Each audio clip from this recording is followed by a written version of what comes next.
आज हम हिंदी व्याकरण में वाक्य विचार पढ़ेंगे। वाक्य सर्वप्रथम आप सभी जानते हैं कि पहले क्या होते हैं वर्ण। वर्णों का सार्थक मेल होता है। ठीक है, सार्थक मेल क्या होता है? शब्द। सार्थक मेल होने के बाद शब्द बनता है। शब्द बनने के बाद वाक्य बनता है। तो वाक्य क्या होते हैं, किस प्रकार के होते हैं और वाक्य के कितने अंग होते हैं, वो इस बारे में हम पढ़ेंगे। वाक्य विचार।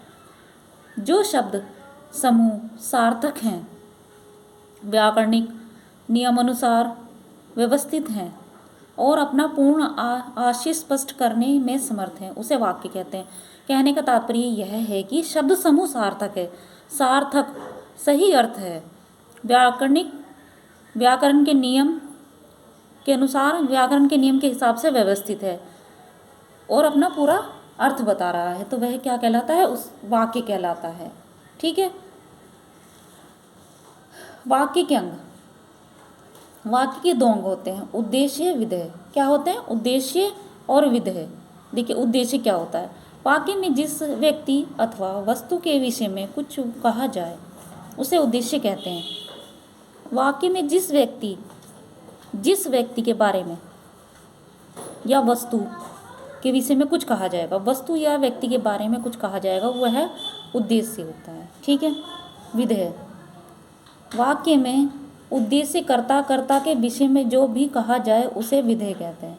मतलब कहने का यह है, विधेय क्या होता है? देखिए, जैसे यहाँ आप देखिए, आप इस यहाँ पर समझ सकते हैं उद्देश्य विधेय क्या होता है। नेपोलियन क्या है? उद्देश्य है।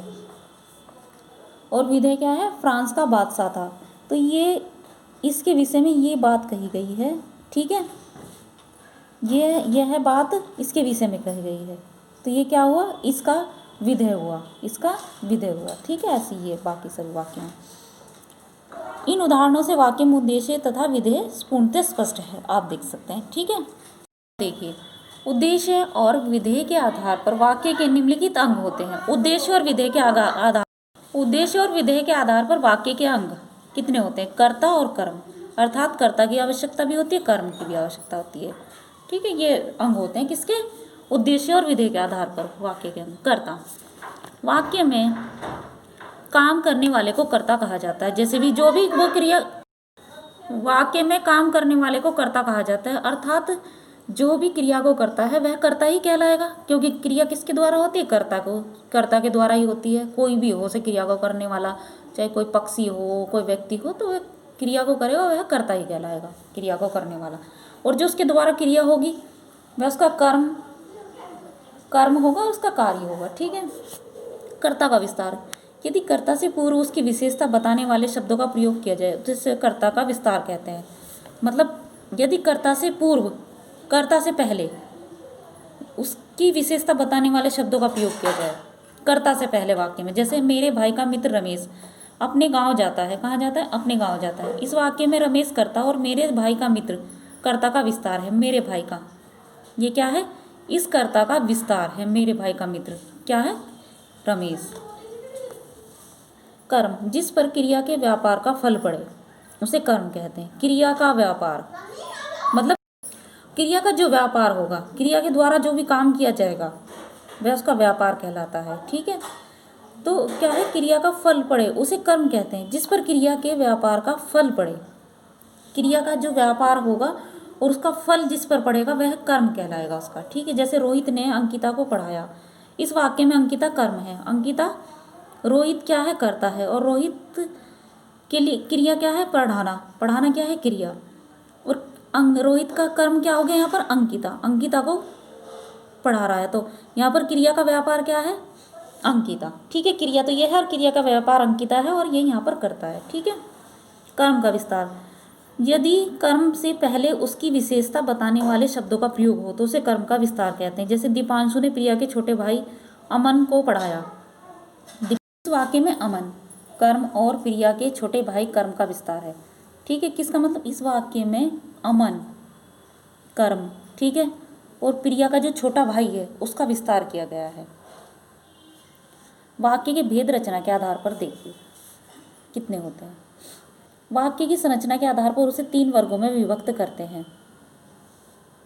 देखिए वाक्य भेद, रचना के आधार पर वाक्य के भेद। वाक्य की संरचना के आधार पर इसे 3 वर्गों में विभक्त करते हैं। कितने? 3 भागों में। सरल या साधारण वाक्य। देखिए जिन वाक्यों में एक ही क्रिया पदबंध हो अर्थात विधेय एक ही हो उसे सरल वाक्य कहा जाता है। जैसे हमने भी विधेय पढ़ा, इसमें एक ही वाक्य होता है, उपवाक्य नहीं होते। जैसे गाय दूध देती है, गाय क्या है यहाँ पर?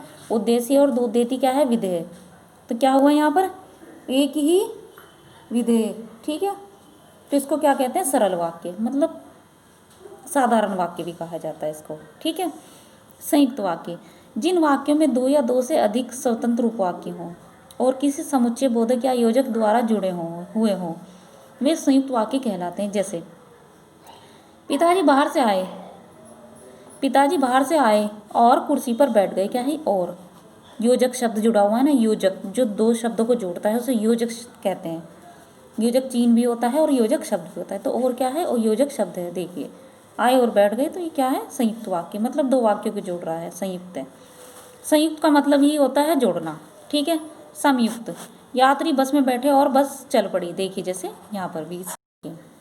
मिश्र वाक्य, क्योंकि रचना के आधार पर वाक्य के 3 भेद होते हैं। मिश्र वाक्य या जटिल वाक्य। मिश्र वाक्य को जटिल वाक्य भी कहा जाता है। ऐसे वाक्य जिसमें एक प्रधान उपवाक्य और एक या एक से अधिक आश्रित उपवाक्य होते हैं मिश्रित या जटिल वाक्य कहलाते हैं। मतलब एक तो प्रधान वाक्य होगा, प्रधान उपवाक्य होगा, और एक या एक से अधिक उसके ऊपर आश्रित वाक्य होंगे।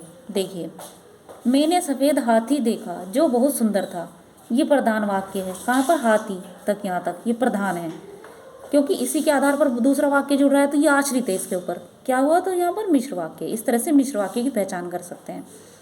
गुरु कहते हैं कि वे प्रवचन देंगे। कौन कहते हैं? प्रधान उपवाक्य क्या है यहाँ पर? गुरु कहते हैं। और आश्रित उपवाक्य क्या है? ये इसके ऊपर आश्रित है। ठीक है, तो यहाँ हमें क्या चल रहा है? पता लग रहा है कि मतलब 2 वाक्य हैं। ठीक है, तो इसलिए मिश्र वाक्य हैं।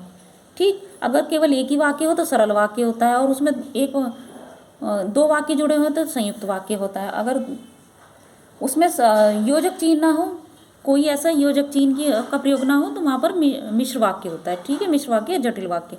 इसमें यही बताया, जैसे ऐसे वाक्य है जिसमें एक प्रधान उपवाक्य हो और एक या एक से अधिक उसके ऊपर आश्रित हो, एक प्रधान वाक्य के ऊपर आश्रित उपवाक्य हो, वहाँ होता है मिश्र वाक्य। ठीक है, आज के लिए इतना ही।